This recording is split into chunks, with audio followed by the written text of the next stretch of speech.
નમસ્કાર ખેડૂત મિત્રો, આપણે આજે કચ્છ જિલ્લાના રાપર તાલુકાના સઈ ગામે મારા ખાસ મિત્ર એવા ગણેશભાઈની વાડીએ મુલાકાતે ગયેલા છીએ, જ્યાં તમને વિડીયો બી બતાવવામાં આવશે. આ તો ઓડિયો છે. ત્યાંના લોકો પશુપાલન ઉપર નિર્ભર નથી રહેતા, ખેતી ઉપર બી નિર્ભર ઘણા નથી રહેતા. પશુપાલન બી રાખે છે, ખેતી બી રાખે છે, પણ ઓછું, કારણ કે ઉત્પાદન ઓછું એમને મળે છે. કૂવા દ્વારા પાણી છે એમનું, જે 200-300 ફૂટે છે.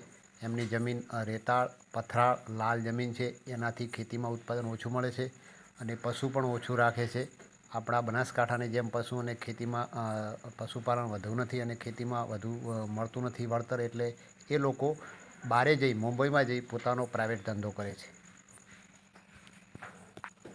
નમસ્કાર ખેડૂત મિત્રો, આપણે આજે કચ્છ બાજુ રાપર તાલુકાના સઈ ગામે આવ્યા છીએ, જ્યાં તમે જોઈ રહ્યા છો વાડીમાં ઘોડા જીરું ઊભું છે, બાજુમાં એરંડા છે, આગળ કાદા જીરું છે, બરોબર છે.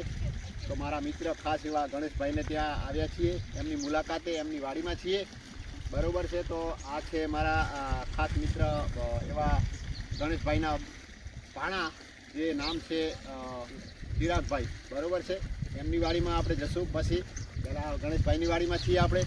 તો તમે જોઈ શકો છો આ બાજુનો આપણો એરિયા કેવો છે અને આમનો એરિયા કેવો છે, એ તમને આ વિડીયો દ્વારા ખબર પડી જશે કે કેવું છે, શું નથી બધું.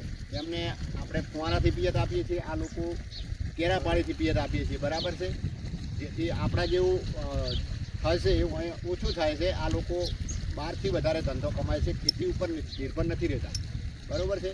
તો તમે આ બધું જોઈ રહ્યા છો. પાછળ થોડો વિડીયો, ત્યાં ઘોડા જીરું છે, આ બાજુમાં જોઈએ તમે પહેલાં એ ઘોડા જીરું સોરી, અને આગળ જોઈએ તમે કાદા જીરું, આ બાજુમાં છે તમે દિવેલા જે એરંડા કહીએ એ જોઈ રહ્યા છો, બરાબર છે. ધન્યવાદ. આ પાણી કૂવામાંથી આવે છે, જે આપણે સઈ ગામમાં છીએ ત્યાંથી. આપણી બાજુ બોર હોય છે ને આ કૂવો આની અંદર આ રીતનો જોઈ લ્યો કૂવો.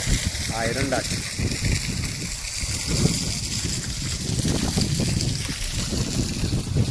આ પાણી આવેલું પાછળ એરંડા લણે. હા, પાછળ એરંડા લણવાનું કામકાજ ચાલુ છે. આ ઝૂમ કરીને બતાવી દઉં. આ લોકો લણી રહ્યા છે ને.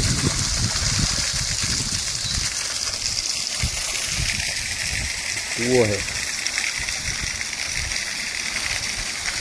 આપણી બાજુ બોર ચાલે અને કૂવા ચાલે.